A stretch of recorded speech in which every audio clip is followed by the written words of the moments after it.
My name's Alex Forrest. I'm one of the curators here at the Grand Rapids Public Museum, and I've got, I think, the easiest job tonight. I just wanted to welcome you all here to the Grand Rapids Public Museum and really thank you all for coming to this, this installment of our GR Stories series here at the museum. This is something that we've been doing for a couple years now, where we're kind of trying to surface some of these untold stories about the history of our community. And we're really pleased to have worked with some great partners on this installment about the history of public health in Grand Rapids. So I wanted to thank and acknowledge our partners at Grand Valley State University, Dr. Carolyn Shapiro-Shapin, Dr. Abigail Gautreau, and Dr. Matthew Daley, who helped sort of get this project moving along and worked and supported the students as they did their research. I also want to make sure we thank Michigan Humanities, who was the financial sponsor for this grant-funded project.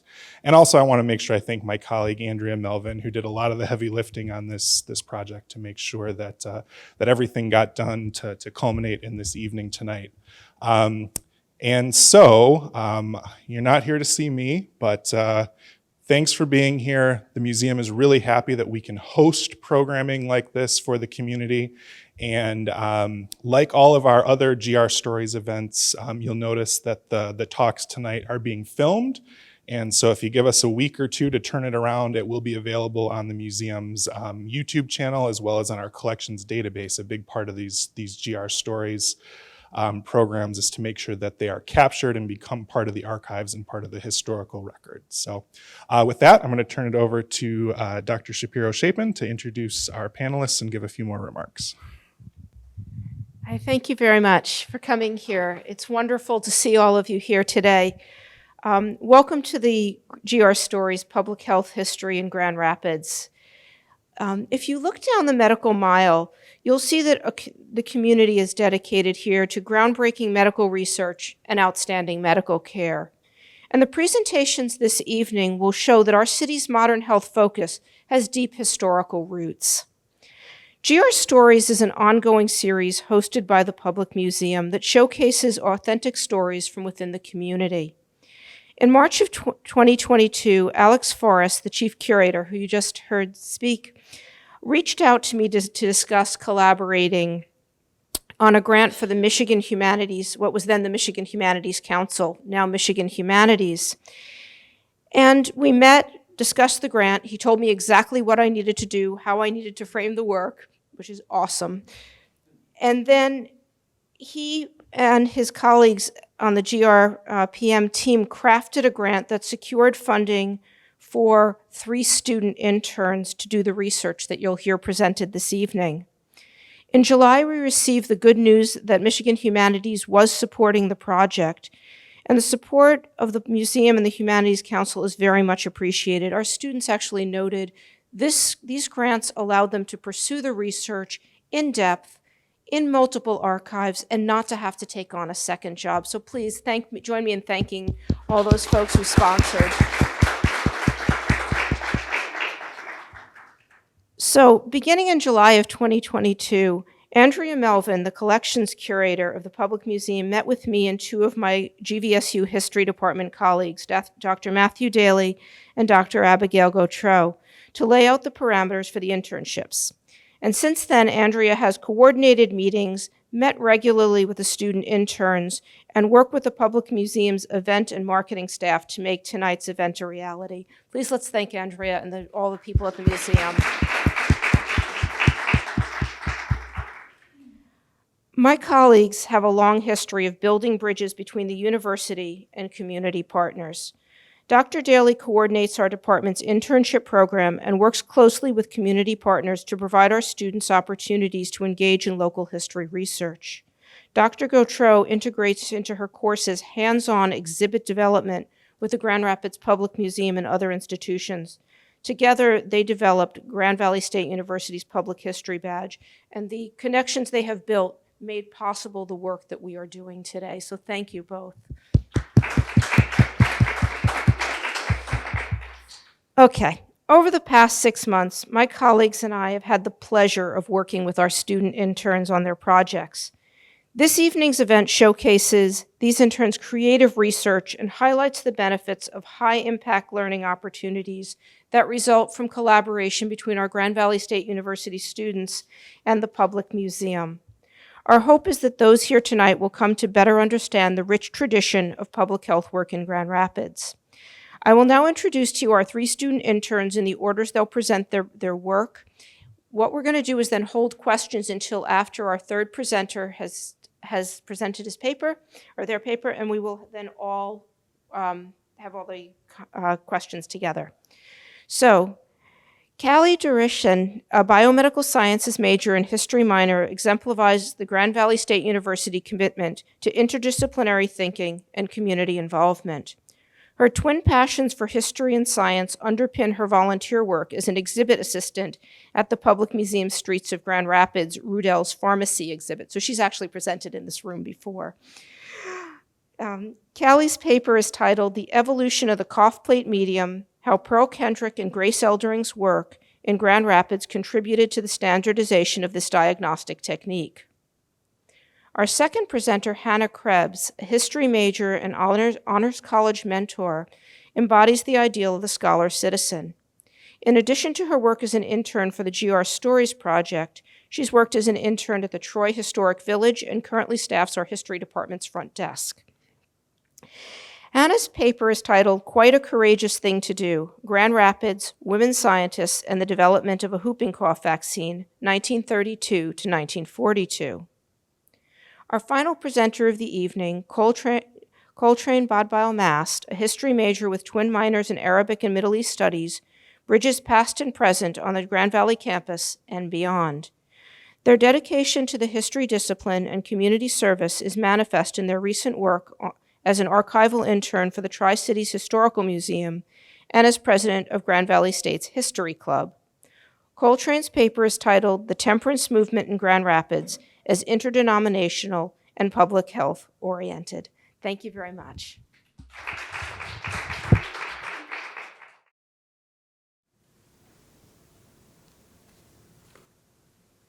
Hi, my name is Callie Dzurisin, and I'm a biomedical science major with a history minor, and my project is on the evolution of the cough plate medium, specifically how Pearl Kendrick and Grace Eldering's work in Grand Rapids contributed to the standardization of this diagnostic technique.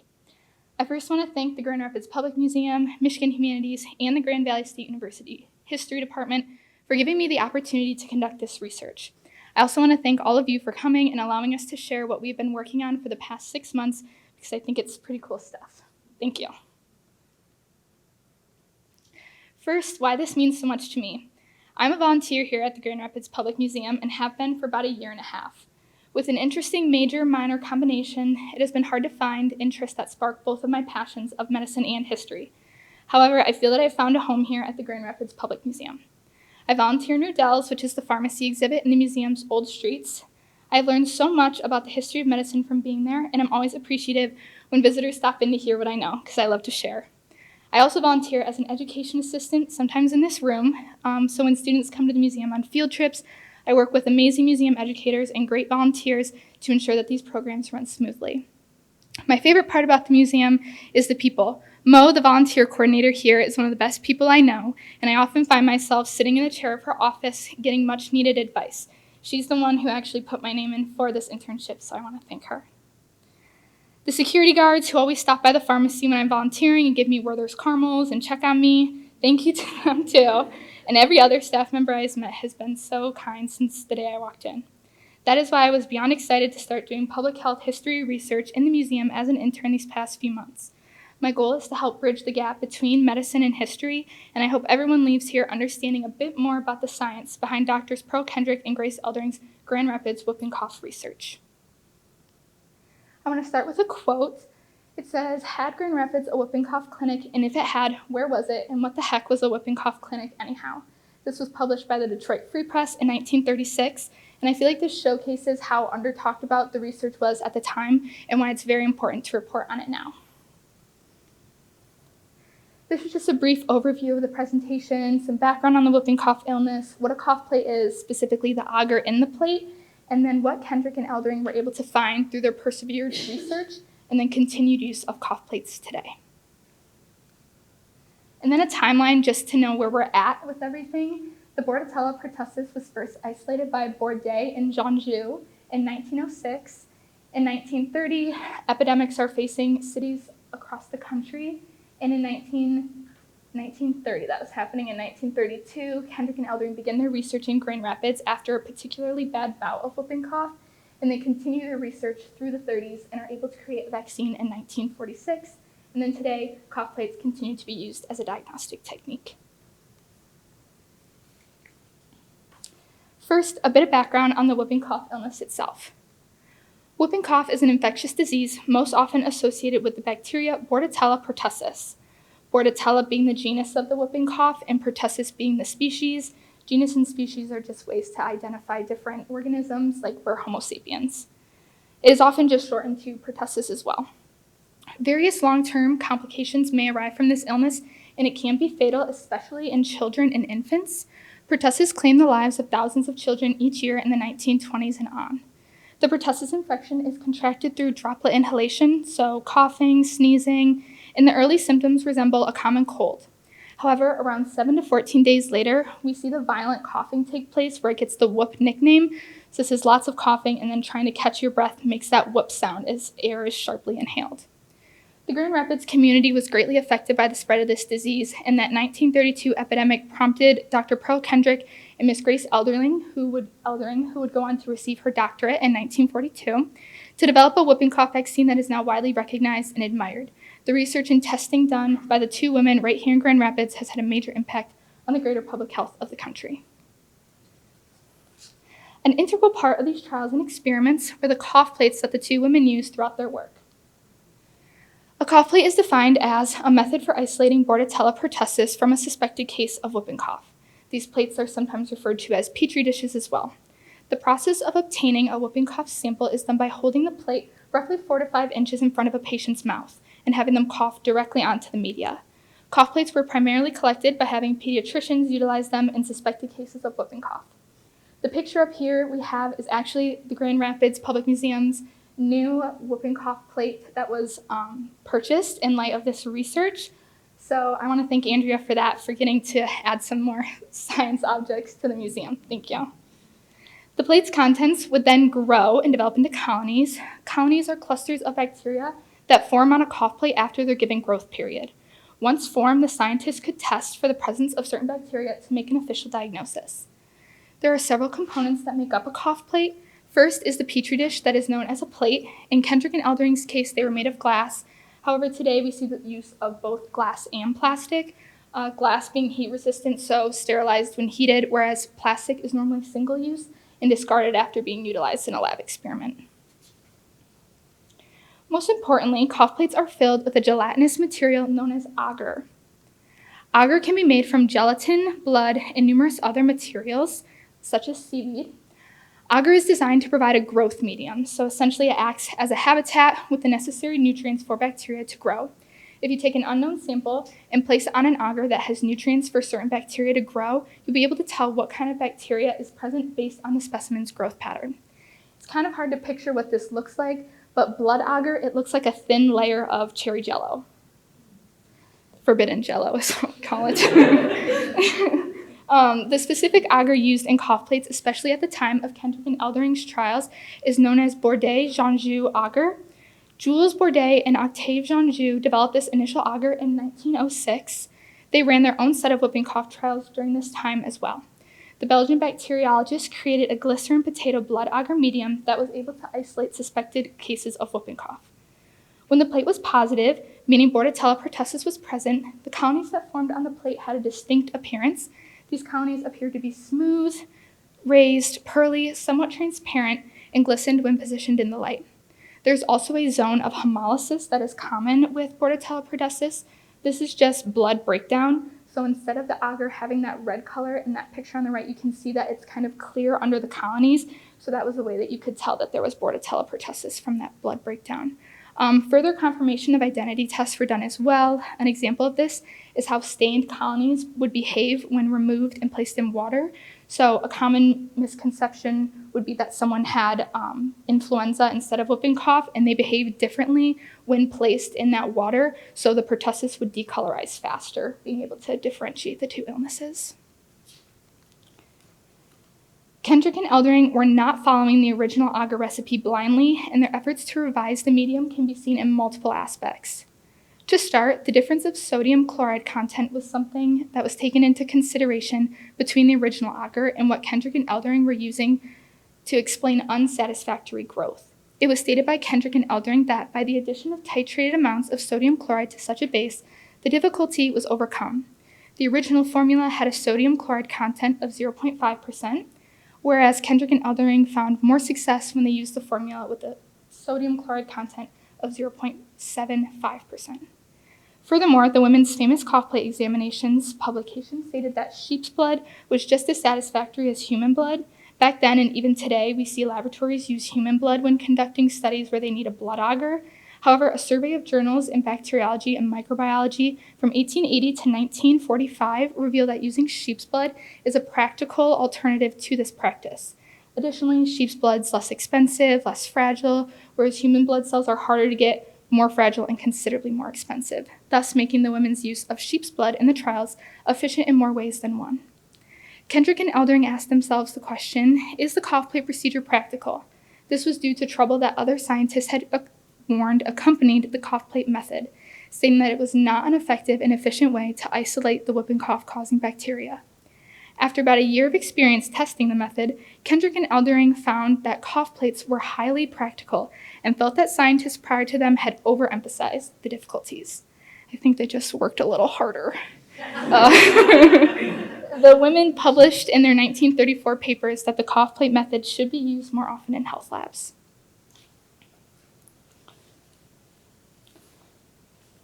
Cough plates have continued to be used to diagnose Bordetella pertussis, as well as study other illnesses in our country and around the world. In 1997, around 45 years after the women's trials occurred, the isolation of pertussis from clinical specimens was still the gold standard for the diagnosis of whooping cough. This is due to the high degree of accuracy in results from this method. A charcoal blood agar is used when culturing bacteria in laboratories as well, so now black licorice jello for that. Despite a decline in popularity of cough plates used today in medical testing, the standardization of this method was extremely important for future experiments and projects in bacteriology. In Pakistan, a pertussis study was done from 2006 to 2009, where over 700 samples were collected from children in the area. They found that using cough plates was more successful with children than nose swabs, which is understandable if you've ever had a COVID nose swab go a little too far up your nose. However, having children simply cough on a plate when they have an illness that causes excessive coughing was met with much less resistance. In 2004, a study was conducted on patients with cystic fibrosis. The findings of this study were that cough plates were more sensitive than throat swabs when it comes to isolating respiratory pathogens in sputum producers, sputum being what the patients were coughing up. Additionally, studies in 2013 that were conducted in the United Kingdom proved to have parallel results. This study claimed that the identification of bacterial pathogens for analyzing cystic fibrosis had a high accuracy and specificity, allowing for prompt and effective treatment for children with the illness. Similar to the previous studies, the researchers found that cough plates often yielded better results.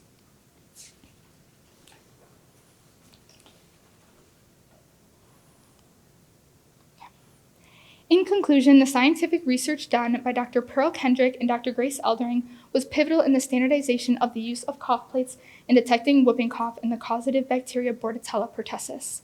The alterations that they made to the original agar proved to be extremely beneficial for the effective isolation of the bacteria. They were able to persevere and overcome difficulties that past scientists encountered when they were using this method. Kendrick and Eldering stated that cough plates should hold a more prominent place in health lab procedures than it did at the time. The cough plate technique was even able to help them develop a whooping cough vaccine that saved thousands of lives. The cough plate method has continued to be used in diagnosing whooping cough in other countries as well as other illnesses such as cystic fibrosis. It goes without saying that the work that Pearl Kendrick and Grace Eldering did in Grand Rapids during the 1930s had and continues to have a profound impact on the public health of our country. Those are some of my references. Thank you.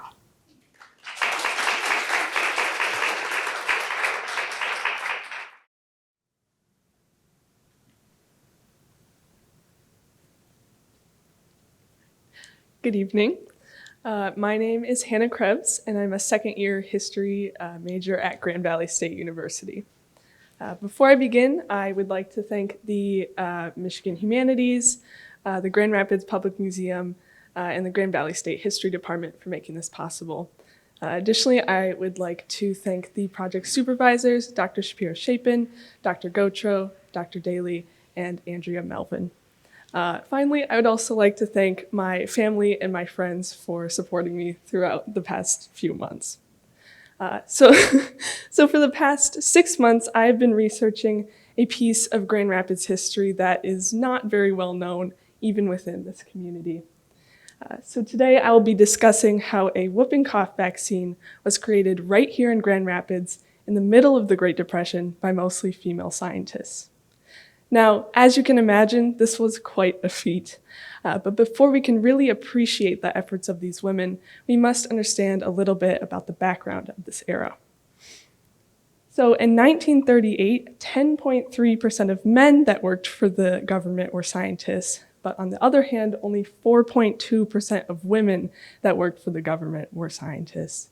Now, there's a couple reasons for this gender disparity. Female scientists in the 1920s, 30s, and 40s faced significantly more barriers to scientific fields than men did.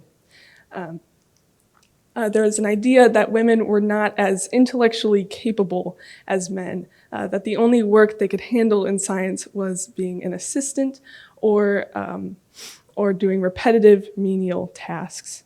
Additionally, the Great Depression limited these job opportunities for women, as there was an idea that women should work more in the home and that a man should be the primary breadwinner of the household. And if a woman was able to get a job at this time, they were typically very low-paying jobs with very little opportunities for advancement. However, there were a few fields in science that allowed women to advance more, and these included fields such as nursing, public health, and bacteriology.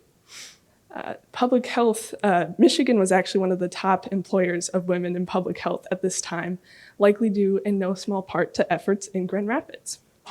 So well before the whooping cough vaccine was developed here, Grand Rapids was a city that was very invested in its citizens' health.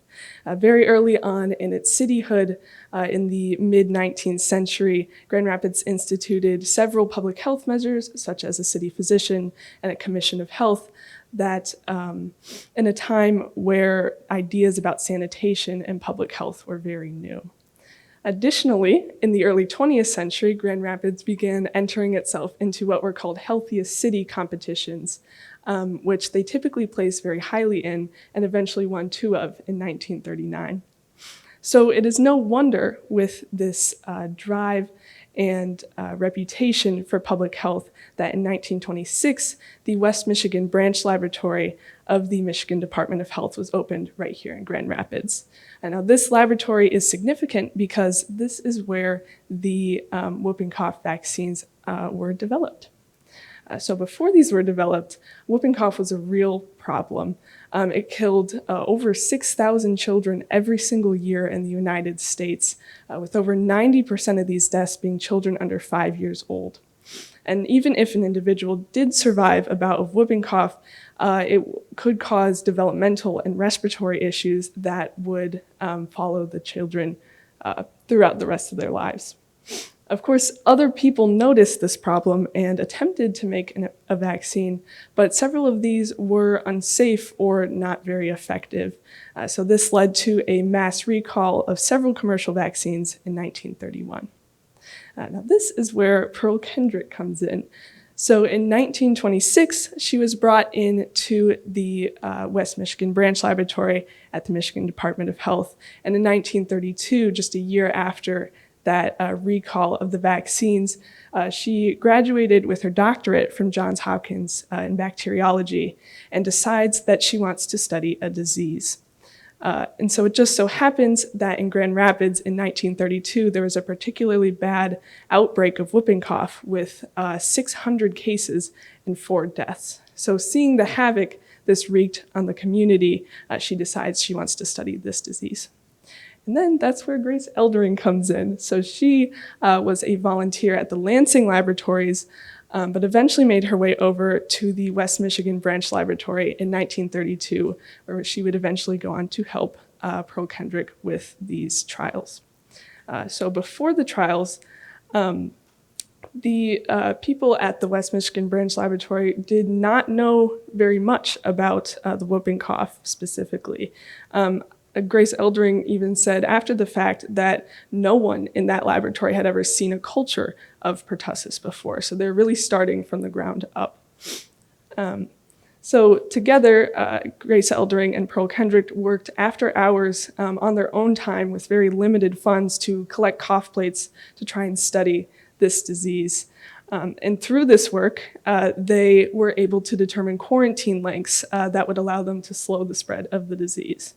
So through all of this information they gathered in about 2 years before they began their first trials, they were able to create some initial batches of the vaccine.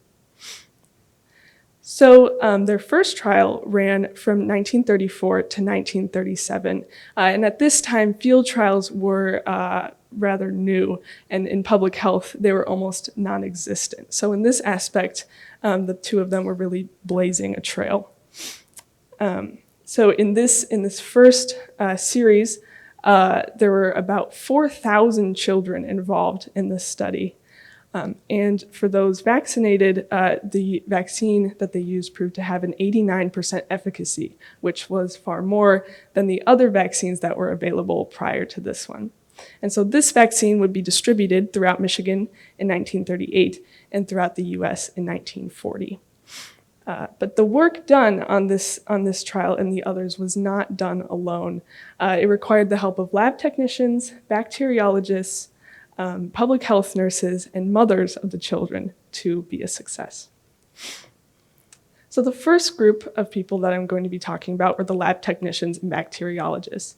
Now, many of these individuals that worked at the West Michigan Branch Laboratory that were lab technicians and bacteriologists were women, but there were some men that worked on this as well. So these people were charged with processing and identifying the thousands of cough plates that they received over the course of these studies. And not only was this needed for the diagnosis of the disease, but also for the isolation of the cultures to create the vaccines. Now, there's one individual that worked as a lab technician during this study that I would like to go more into detail about. So her name was Lonnie Clinton Gordon, and her first choice of career was actually not to be a lab technician. She studied home economics at Michigan State University, but was told when looking for a job that white chefs would not want to take orders from a black woman. So through some connections via the Lansing Laboratories, Pearl Kendrick contacted her in 1942 and asked her to come work for the studies. And so not only did she just work for the studies, she's also credited with finding a particularly virulent culture of whooping cough, which allowed them to create a more effective vaccine. Now, her works were largely unrecognized until around 1997, the Michigan House of Representatives passed House Resolution 115, which honored her achievement and is part of the reason why I get to talk about her today. So another group of women that did significant work on this vaccine were public health nurses. So public health nurses were almost all women, and they, instead of working in a hospital, did home and school visits across the city. So they would a lot of them would do their work on these studies in addition to their regular jobs. And so these women were charged with keeping track of the over 4,000 children involved in these studies. So after a child was vaccinated or once the period of study began, they would visit these children every 3 to 4 months, which amounted to over 12,000 visits every single year for over 3 years.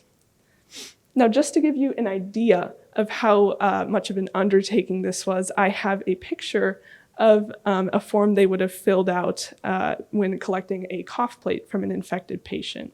If you can imagine a very similar one for the children in the trials discussing exposures and attacks of whooping cough, you can see just how much work this took.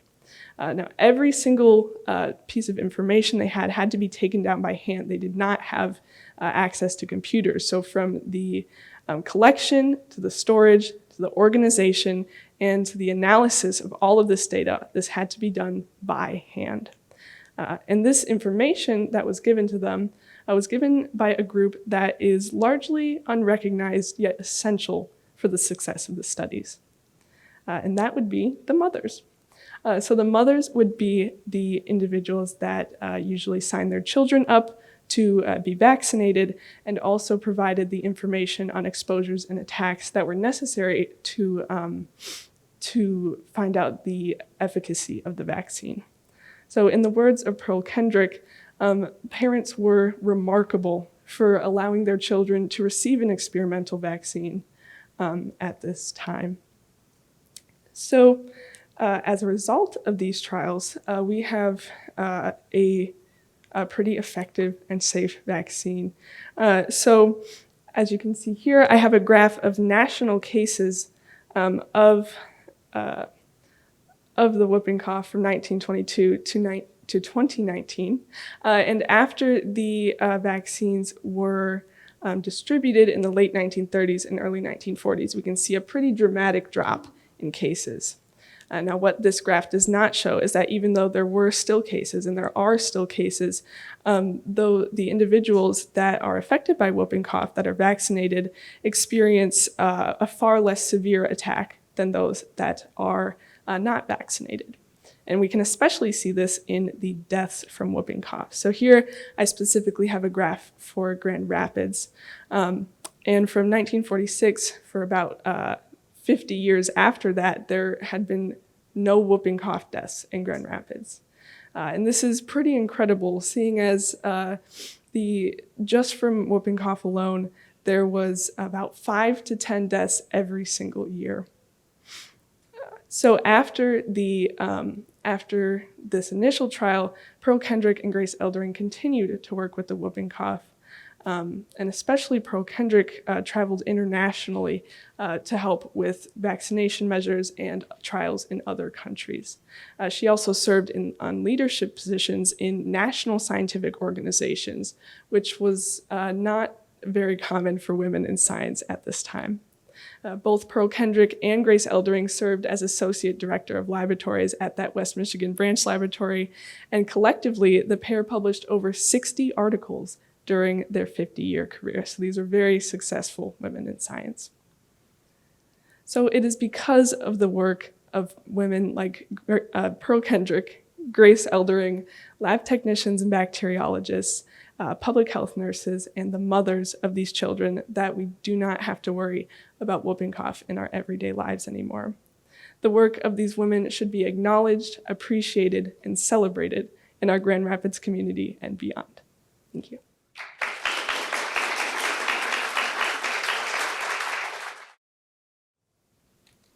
So, and now for something completely different.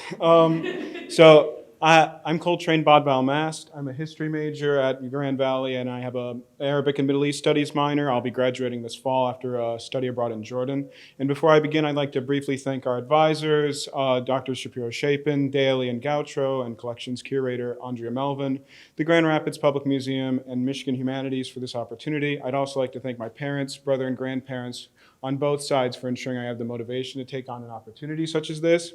All my friends and professors who are and are not in the audience for supporting me and in taking interest in my work. And one last thing, I'd like to thank the staff of the Grand Rapids Public Library. So my presentation will focus on the demystification, with all that word implies, of the temperance movement in Grand Rapids.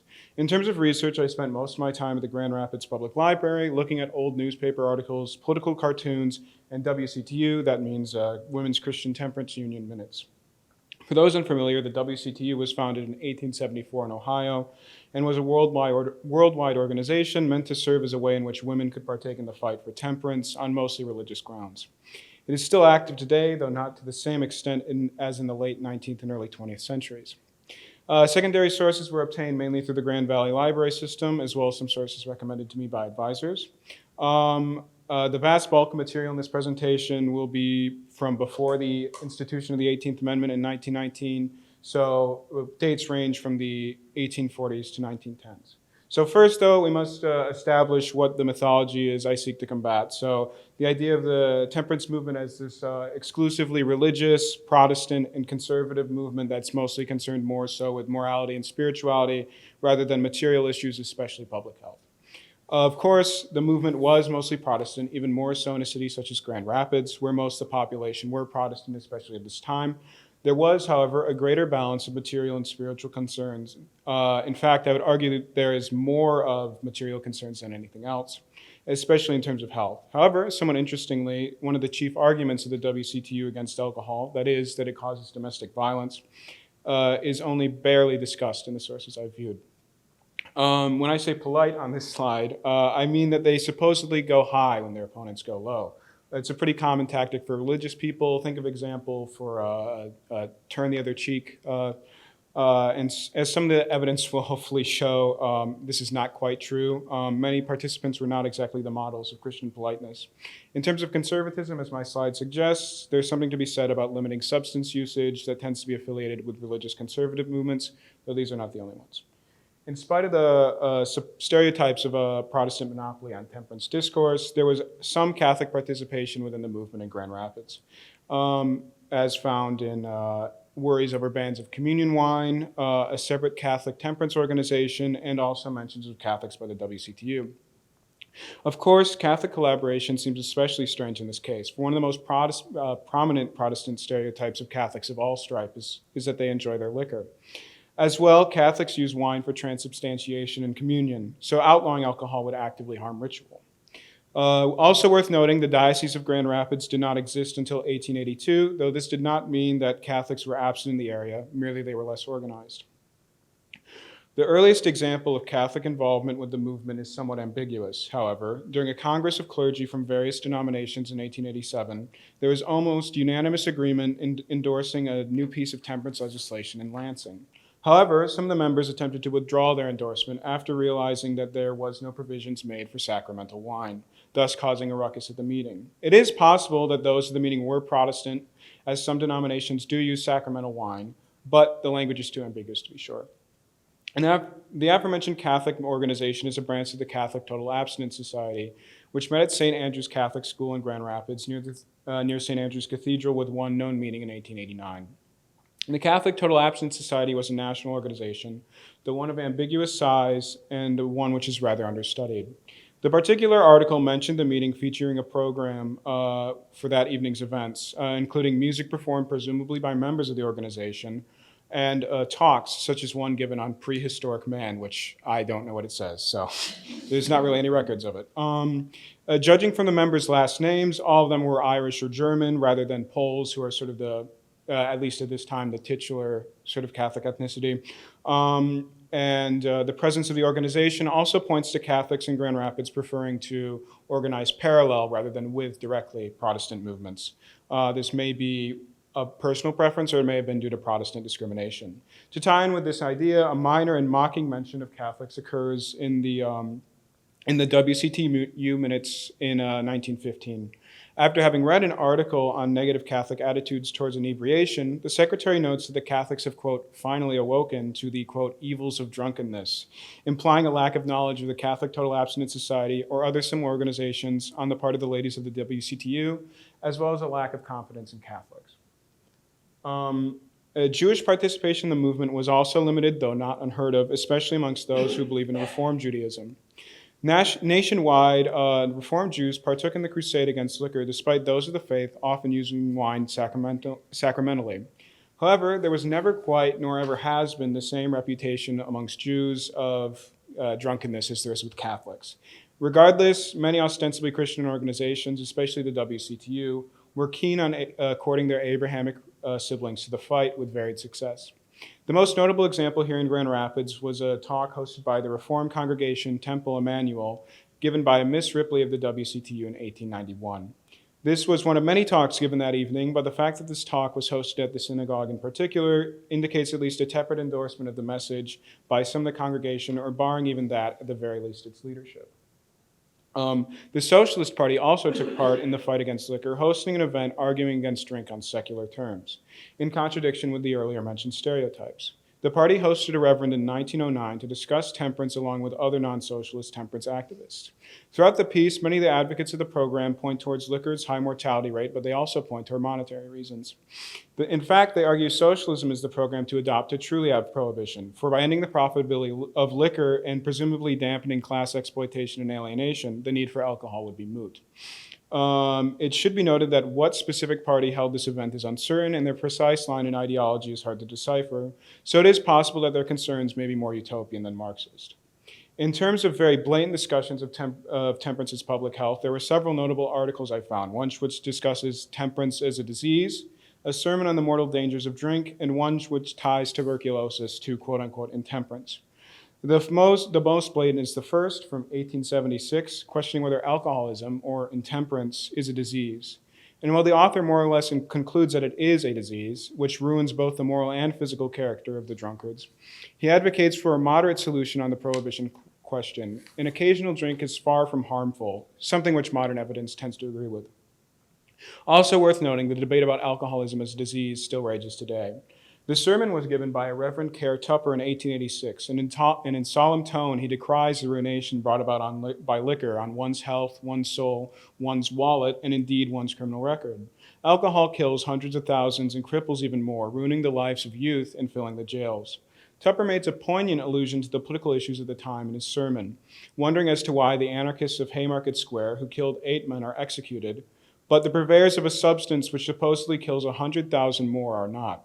He even cites a secular authority, a Dr. Ezra Hunt, to hammer home his point, and makes a pun on the nickname Aqua Vitae, instead noting that it should be called Aqua Mortis due to its high fatality rate. The last example ties temperance to a public health cause in the form of TB control, which, though TB control was a controversial initiative, it was tackling a physical, tangible disease. The alliance of the two demonstrates that temperance could be viewed as a public health initiative. It is true also that liquor consumption does increase the risk of having a worse case of TB. A particularly strange public health tactic was the shaming of drunks in newspapers, demonstrated by 2 notable cases, one of a drunkard dying of brandy-soaked cherries, the other of a drunk in jail. By writing about incidents involving drunks in a very disparaging way, people become scared of drunks, and they also become scared of becoming one as well, and all while laughing at their misfortune. The first example of the brandy-soaked cherries was featured in an article in the Grand Rapids Eagle. The subject died in 1851 in January in a barn. In order for relatives to identify him, the author offers the man's supposed initials, P.I.G. While there is some remote possibility that the Eagle was truthful and the man's initials were actually Pig, it is far more likely that they were mocking the man for dying a drunkard's death in a barn, no less. Another similar article discusses a drunk's night in jail, attempting to imitate his slurred speech as he asks for food. The dialogue in the article is filled with hiccups and references to him being, quote, one of those fellers, which, according to the article, was proven by the low amount of cash, 39 cents, about $10 today, and strange items on his person, including matches and a bottle of perfume. This trend was not limited to these 2 articles and represents an unorthodox public health tactic, utilizing the social body's immune response, shame. And I just want to know, I don't know what that means, one of these fellers. I think it's a joke about him being a drunk. So liquor licenses were a means of less intrusive public health enforcement, which were constantly debated and often rendered ineffective. The earliest mention I found of licensure is in 1859 in the Grand Rapids Daily Enquirer and Herald, which discusses the potential uses of a Maine law. Maine had one of the first prohibition laws on record, instituted in 1851, which put strong restrictions on the trade, to require licenses for houses of substance. Though, as the article notes, the fine for noncompliance was fairly low at $2, and the law's enforcement was not likely to stop the trade in booze anytime soon. Another discussion of licensure occurred in 1868, when an editorial on the issue warned that the overzealous application of liquor laws could cause more harm than good, and more or less predicted the results of the later full institution of prohibition, concluding the argument that license is better than a ban. The next notable instance is the opposite, as an editorial in 1873 argued that slight modifications to the liquor law could actually result in the eventual eradication of the liquor trade. This would be done through an insurance scheme which, due to high taxes, would discourage entrepreneurship in the industry, and through the prevention of debt collection for liquor debts, which would seriously reduce barkeepers' income and eventually cause the industry's extinction. The final notable mention of licenses issues is an article from 1907, wherein then Mayor Ellis complains about the prominence of the issue in politics, in part due to the ineffectual and corrupt aldermen who did not fully enforce the licenses. All of these show that licenses, the more moderate option in terms of liquor enforcement, were far too ineffectual for the prohibitionists, and suggesting their belief in their cause as one of public health, as one wants a disease eradicated rather than left to fester, the disease in this case being alcoholism enabled by liquor distributors. The last thing I'll be discussing is the conflict over dry versus wet and the subsequent quote-unquote moist compromise. Dry means a jurisdiction that has harsh liquor laws, and wet means the opposite. While it was an issue for a half century prior, the debate of dry versus wet became ever more prominent in Michigan in the early 20th century, especially for local politics. This map here from 1909 indicates what counties were dry and wet. So wet is the white counties, and there was also an election that year, so the smaller dots indicate whether or not they voted yes or no. So larger dots mean that they voted to go dry, smaller means that they voted to stay wet. So interestingly, Ottawa and Kent voted to stay wet, especially very interesting considering Ottawa County's reputation nowadays. But while it was an issue for the half century prior, the debate of dry versus wet became ever more prominent in Michigan, especially for local politics. Regardless, the tension between dry and wet was becoming too dear for prohibitionists at this time, and so they made a compromise in legislature which left them still unsatisfied. Instituted in 1917, this compromise meant that Michigan could not produce its own alcohol, but could import out of state. Moist emerged as the derisive term to describe this compromise, since it was neither dry nor wet. The compromise resulted in dissatisfaction, since while there were some limits to the amount of liquor which could be imported, it was easy to bypass them, and as a result, prohibitionists complained about these quote-unquote moist laws, even creating political cartoons on the issue. This, like the questions of licenses, indicates the need in prohibitionist eyes for the full implementation of their quote-unquote public health program. Of course, also the attempted utilization of the state at all implies secular interests. This cartoon was made in response to the moist laws and depicts this situation of moist Michigan from the prohibitionist perspective. So, which though ostensibly dry, and was in reality being showered by booze. So you can see it's the Milwaukee breweries are hosing in their own beer, and then Ohio, Indiana, and Illinois are all shipping in beer, and Canada is also shipping in beer. So the title begs, was it for this we voted dry? Well, as Michigan breweries are closed, the Wisconsinite, Ohioan, and Canadian brewers are more than eager to fill the void. It's an oddly monetary argument, but not one particularly concerned with religion. For the temperance movement which produced these cartoons was one which was not necessarily concerned with the questions of denomination or religion or spirituality. Rather, the author of these two cartoons seems to view the loose liquor laws as a threat to commercial issues in public health, and is a legislative complaint rather than one about sin. This reflects much of the temperance movement of Grand Rapids, as I hope this presentation has established. And here's some of my sources.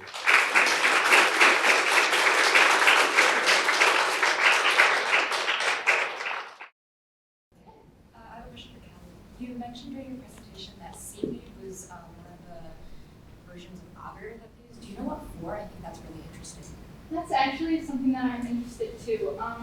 They use all kinds of stuff. In my microbiology experience, we also use like cow's milk. I'm not exactly sure what the milk and seaweed provides, but I would guess just different chemical components that the bacteria prefer to kind of growth patterns. But Seaweed is a really cool one to look into for sure, because that's an odd one. Yes, thanks. So could you guys maybe talk a little bit about where you did your research for the different projects? Was that here? Was it at school? Or Tony, you want to start? Personally, I did a lot of research in a lot of different places. Dr. Shapiro-Shapin actually has several articles on Pearl Kendrick and Grace Eldering, which is where I started. And then I sort of branched out. I went to, I think, 4 different archives around the state of Michigan. So I went to, I went to the collections here. I went to the Grand Rapids Public Library, the Bentley Historical Library in Ann Arbor, and the State of Michigan Archives. So I did a little tour of the state while researching for this project. Do you want to? Yeah, so I did most of my research with the Grand Rapids Public Library, and then also at GVSU, and Professor Shapiro-Shapin also recommended me one of her articles on the temperance movement. So yeah, most of my research was done in this part of the state. I did some with the collections at the museum, looking at different images, newspapers, things like that, and then sifting through a lot of super science-y articles, trying to figure out what they meant, because I have a little bit of background, but not that much. So just lots of different online articles, trying to sort the information. Kind of piggybacking off of that, I'm a high school teacher at the Catholic school right next to St. Andrews there. So first off, congratulations, this was phenomenal. Thank you, thank you. I'm thinking about like the beginning and the end of your journey process. So from the beginning of the process, how did you land upon the topics that you wanted to do your research on? And now that it's all done presentations, I'm just wondering, what did you get out of this experience? So for me, I've taken microbiology classes, and so seeing that this was a project on public health, I knew I wanted to do the science side of it. We hear about these super impressive trials, but I feel like we kind of brush over what exactly was happening in the lab, and I think it's cool to see that. So overall, I think I learned a lot about what they were doing in the lab at the time. Getting to compare that what I've been able to do in the labs was really cool, and that we use plastic plates like that in isolating stuff. So to see that they created a whooping cough vaccine and we're just kind of messing around, it's really impressive. Yeah, so my brain just stopped. Okay. So I chose this topic because we had some initial articles that we all read to kind of get the gears turning, and I think there was like one sentence in one of the articles that just kind of offhandedly mentioned that female scientists were hired sometimes by the government because they could pay them less, so it was kind of a cost-saving thing, and that really interested me because I've always been pretty interested in gender history. So I wanted to look more at how this, like, all of the women involved in the creation of this vaccine were able to do this, especially when there were some issues with actually getting into the field, to scientific fields. And I think one of the best things that I got out of this experience is I had spent a lot of time in a lot of different archives. So this is something that I've been thinking about doing as a career, and it's really helped me solidify that idea.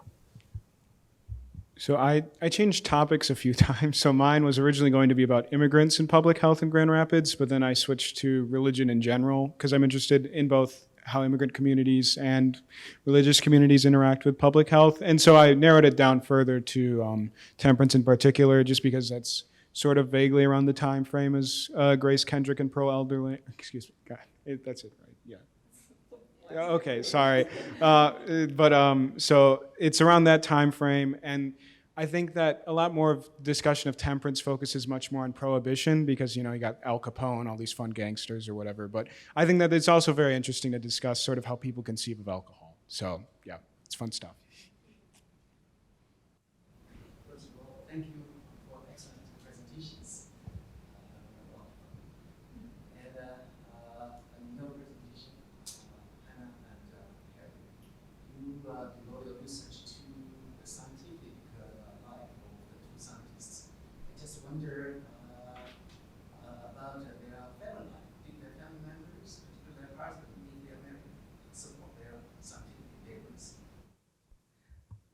So both Pearl Kendrick and Grace Eldering they were single their whole life. They didn't have any children. They lived together through most of their lives. They had a very strong friendship, and they really devoted their lives to their careers and their work. So they did obviously have other family members in their adult lives. They spent a lot of that with each other.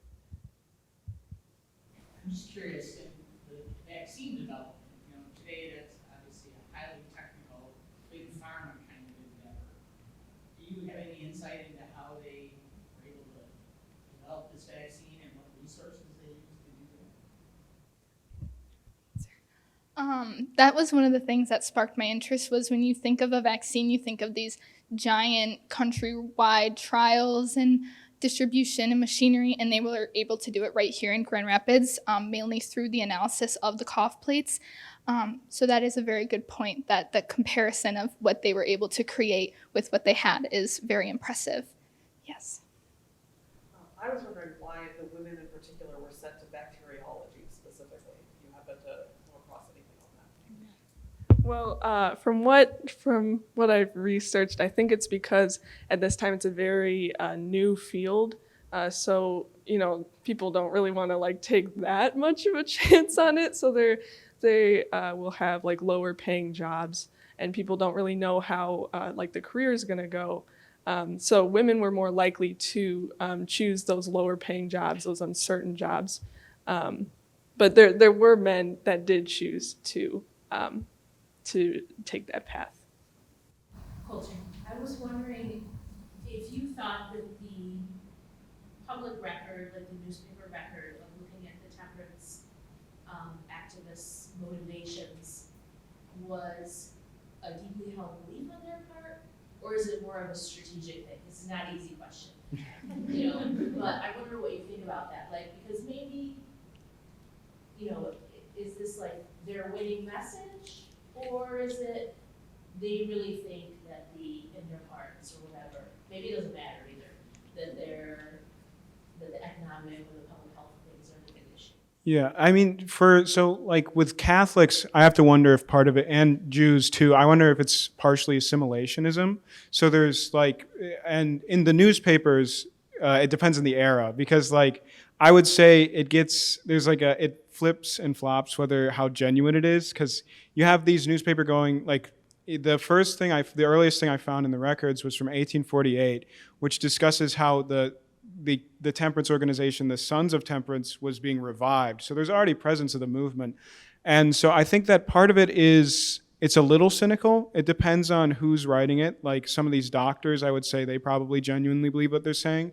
And a lot of the doctors were much more moderate than religious figures who would, the example of is intemperance a disease? The author doesn't advocate for no more drinking ever at all. He instead is okay, we should limit the amount of drinks. You shouldn't get drunk all the time. You should moderate yourself, but we should allow alcohol still. And whereas someone like Kerr Tupper, who's a recurring figure in a lot of these stories, his sermon talks a lot about how much alcohol, he says it kills 800,000 a year, which is, I don't think that's necessarily true, but I mean, I do believe that man probably did believe that was true. So, because it's a very fire and brimstone type sermon, but given with mostly scientific language. So that's what's interesting. Even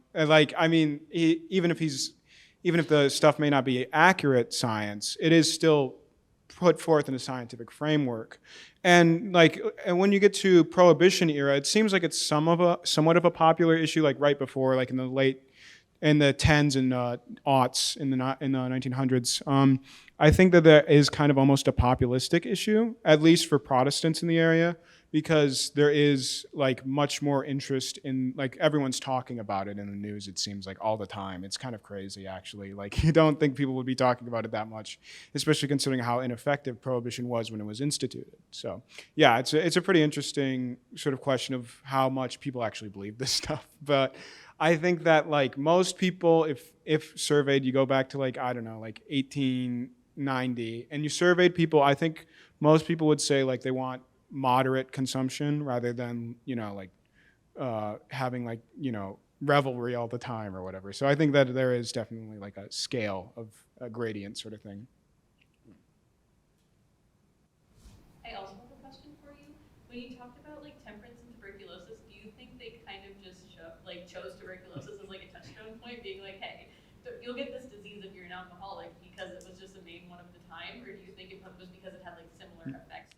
Yeah, I should have put the title of the article because it's something like temperance finds new ally in tuberculosis fight. So it was someone who I think that was it was slightly a cynical effort, but it was like the two saw mutual interest because it is true that lower alcohol consumption does lower your risk of tuberculosis.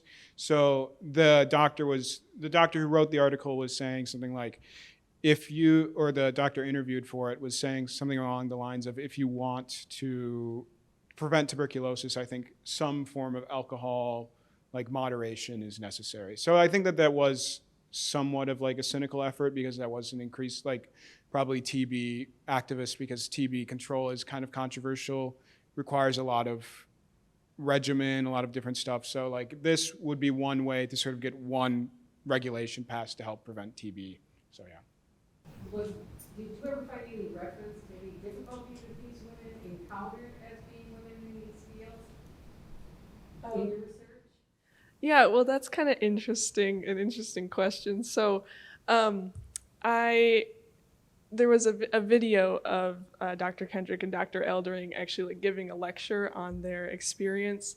And that was one of the questions that a student asked, said, like, did you have any difficulties? And she goes, well, I never thought of it. And and she was also interviewed for this article. It's like Pearl Kendrick and the Feminine Mystique. So,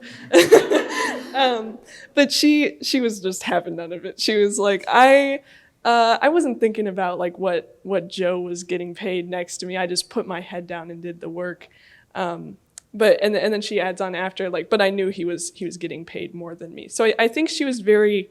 I really only have the words of Dr. Kendrick on this, but I think that she was aware that there were issues. But from what I've seen, from what she said, I think she valued just doing the work because she knew that if she spent, even some of her efforts trying to, campaign for her, feminism, that would have taken away from the time she could spend helping others create the vaccine. So.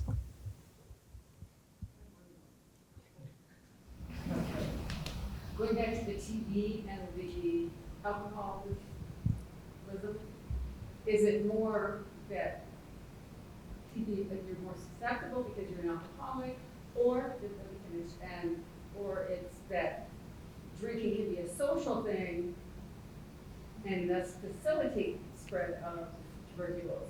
I think it was more the former. So they were more concerned with people's immune systems being weakened by alcohol consumption rather than the social aspects. And this article would have been, I was trying to remember if it was before the Spanish flu or not. So it was written in 1917. I actually have, I realize I have it right there. So it's titled "Prohibition Will Aid Tuberculosis Battle in State." So I think their main concern was actually lowering alcohol consumption rather than sociability. I don't think they were concerned so much with social drinking as much as issues of worsened immune systems by alcohol consumption. Do you have any information on the lab they worked at, the history of that, or what happened to the lab? Well, it doesn't, like, I think it's a different building right now. Like, there's still something, I'm not entirely sure what is there, but I think it's something that has to do with like medical and like laboratory things. I don't think the original building is there though, still. Yeah. I will have to get back to you on that. I knew at one point, not right now. Fuller and Fulton. Fuller and Fulton. So.